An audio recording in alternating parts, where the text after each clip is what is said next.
UP के CM Yogi Adityanath इस वक्त नगर निकाय चुनाव के प्रचार में व्यस्त हैं और प्रचार ही नहीं, माफियाओं और जनता को याद दिला रहे हैं कि माफियाओं की कमर कैसे तोड़ी गई है, कैसे उन्हें मिट्टी में मिलाया गया और कैसे मई जून के महीने में शिमला बना दिया गया। पहले योगी अतीक के गढ़ चकिया में पहुंचे, फिर अगले दिन वो मुख्तार के गढ़ मऊ में पहुंचे। एक निडर और साहसी मुख्यमंत्री की जो छवि योगी ने उकेरी है, वो उसे बरकरार रखने में कामयाब रहे हैं। आज पहले आपको बताऊंगा मुख्तार के घर में गरजते हुए योगी ने क्या कहा, फिर आपको बताऊंगा अतीक के गढ़ में कहे जाने वाले चकिया में क्या कहा गया और फिर इसके पीछे की कहानी। नमस्कार, एनएमएफ न्यूज देख रहे हैं आप, मैं हूं आपके साथ अभिषेक पुंडित। यूपी के सीएम योगी आदित्यनाथ चुनाव प्रचार के लिए मुख्तार के गढ़ में पहुंचे थे। अतीक की हत्या के बाद योगी आदित्यनाथ से सवाल किए जा रहे थे कि वो आखिर चुप क्यों हैं, लेकिन जब दोबारा फिर योगी गरजे तो माफियाओं की पैंट गीली हो गई। जो मुख्तार कभी लोगों को व्हील चेयर पर लाने का काम करता था, वो आज खुद व्हील चेयर पर है। अतीक से भी खतरनाक माने जाने वाला मुख्तार खौफ के अब साए में है। हाई कोर्ट सुप्रीम कोर्ट के चक्कर काट रहा है। सुनिए योगी ने मुख्तार के गढ़ मऊ में क्या कहा। लेकिन बीच के कालखंड में जिस जनपद की सोच साहित्यकारों से थी, क्रांतिकारियों से थी, विकास की प्रगतिशील सोच के साथ एक राष्ट्रवाद की अलग जगाने वाली जो धरती थी, बीच के कालखंड में बुआ और बबुआ की पार्टी ने, सपा और बसपा ने इस क्रांति की भूमि को कर्फ्यू में बदलने का काम किया था। युवाओं के हाथों में कलम की बजाय उन्हें दंगा बना करके, दंगाई बना करके अराजकता पैदा करने का एक लाइसेंस इनके द्वारा बांटा गया था। और देखते ही देखते मऊ जैसा प्रगतिशील जनपद अपनी पहचान के लिए मोहताज हो गया। आज भाइयों बहनों, मुझे प्रसन्नता है किसी माटी के सपूत उत्तर प्रदेश सरकार के दो बड़े मंत्रालयों का दायित्व संभाल रहे सीके शर्मा जी इसी धरती के सपूत हैं और यहां के विकास के साथ साथ उत्तर प्रदेश के विकास के लिए अपना योगदान दे रहे हैं। भाइयों बहनों, आज आप सबके सामने स्थिति बहुत स्पष्ट है। याद करिए,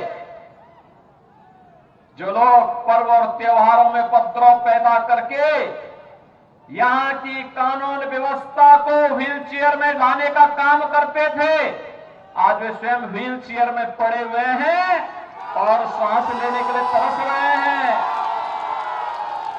ये वही जनपद है जहां रामलीला का आयोजन नहीं हो पाता था।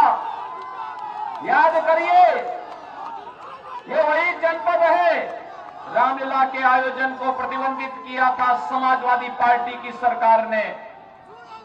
और ये वही जनपद है जहां बारी बारी से सपा और बसपा इन पेशेवर माफिया और अपराधियों को अपना सानिध्य में लेकर के इन्हें अराजकता पैदा करने की खुली छूट देते थे। लेकिन आज जब उत्तर प्रदेश के अंदर डबल इंजन की सरकार आई, तो जो कानून व्यवस्था को व्हील चेयर पर ले जाते थे, भाइयों बहनों, आज उन्हीं को व्हील चेयर में पहुंचाने का काम कर दिया गया। हालांकि कांग्रेस सरकार ने खूब कोशिशें की थी कि जिस वजह से मुख्तार को पंजाब की रोपड़ जेल में ही रखा जा सके। उस वक्त की पंजाब सरकार ने वकीलों पर 55 लाख रुपए खर्च किए थे, जिससे मुख्तार को यूपी ना भेजना पड़े, लेकिन उसे आना पड़ा। वो भी देखिए पंजाब के जेल मंत्री हरजोत बैस का क्या कहना था। लॉ एंड ऑर्डर की बहुत गल होंदी है सर, बहुत गल होंदी है, पर एक ऐदा दा केस, क्योंकि जेल मिनिस्टर मैं जी, एक ऐदा दा केस मेरी नजर च आया जिसने साडा पंजाब दी छवि ते सवाल उठा दिते।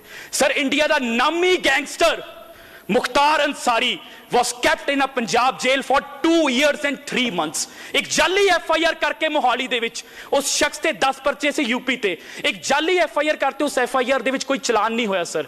उस FIR चों डिफॉल्ट बेल नहीं लई सर। सर 2 साल 3 महीने ਉਹਨੂੰ ਪੰਜਾਬ ਦੀ ਰੋਪੜ ਜੇਲ੍ਹ 'ਚ ਰੱਖਿਆ ਗਿਆ ਜਿਸ ਬੈਰਕ ਦੇ ਵਿੱਚ 25 ਬੰਦੇ ਆਣੇ ਚਾਹੀਦੇ ਸੀ। He was given a VIP treatment. ਉਸ ਦੀ ਵਾਈਫ ਉਸ ਜੇਲ੍ਹ 'ਚ ਨਾਲ ਰਹਿੰਦੀ ਸੀ ਸਰ।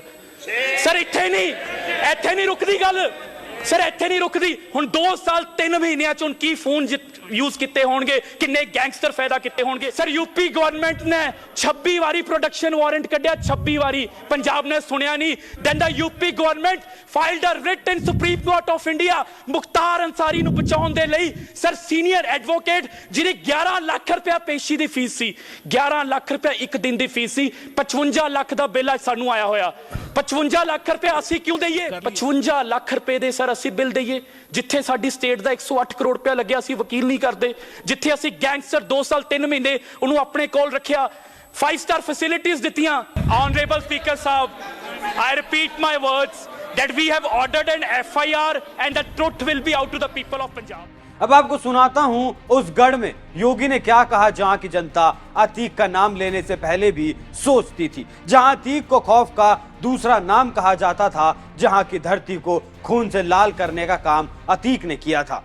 गणेश केसरवानी जी के नेतृत्व में फुल मेजोरिटी का बोर्ड बनाएंगे प्रयागराज में। और भाइयों बहनों प्रयागराज में आप बनाइए और हम लोगों ने माफियाओं की जो अवैध संपत्ति थी उस पे तोड़ करके जो गरीबों का आवास बनाए बोर्ड बनाइए।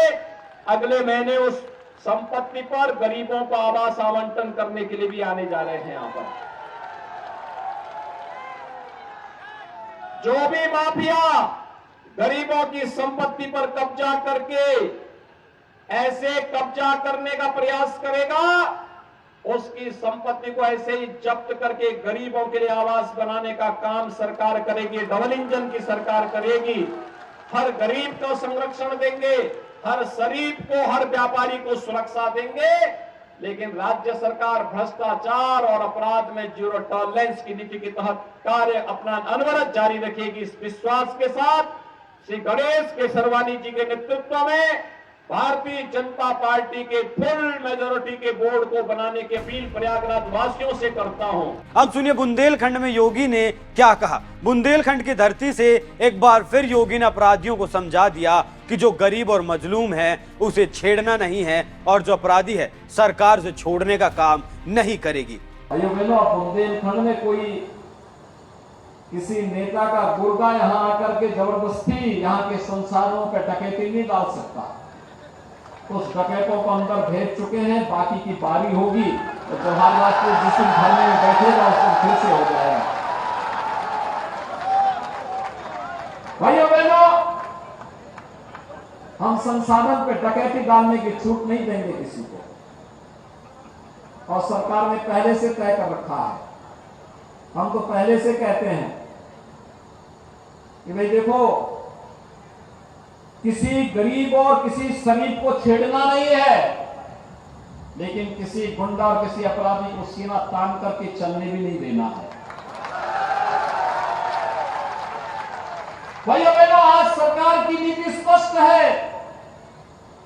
ये डबल इंजन की सरकार जिस मजबूती के साथ कार्य कर रही है ये किसी से छुपा हुआ नहीं है।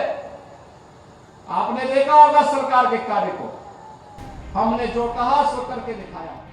सीएम योगी ने माफियाओं को लगातार संदेश देने का काम किया है लेकिन अतीक अपने आतंक से बाज नहीं आया और मिट्टी में मिल चुका है। मऊ की धरती से योगी ने बता दिया कि जैसा आप अब तक करते आए हैं वो अब यहाँ नहीं चलेगा। योगी ने मऊ पहुंचते ही मुख्तार का वो दौर याद भी आ गया होगा मुख्तार को जब मुख्तार ने योगी आदित्यनाथ पर गोलियां चलवाई थी। उस वक्त वो सांसद हुआ करते थे। शायद मुख्तार भूल गया था कि वक्त बदलता है और आज देखिए वही मुख्तार जान की भीख मांग रहा है। हाई कोर्ट सुप्रीम कोर्ट के दरवाजे खटखटा रहा है। मुख्तार को अब भी समझ जाना चाहिए कि उसकी अपराध की दुनिया अब लुट चुकी है। वैसे आप मुख्यमंत्री के इन बयानों पर क्या राय रखते हैं हमें कमेंट कर जरूर बताएं। नमस्कार।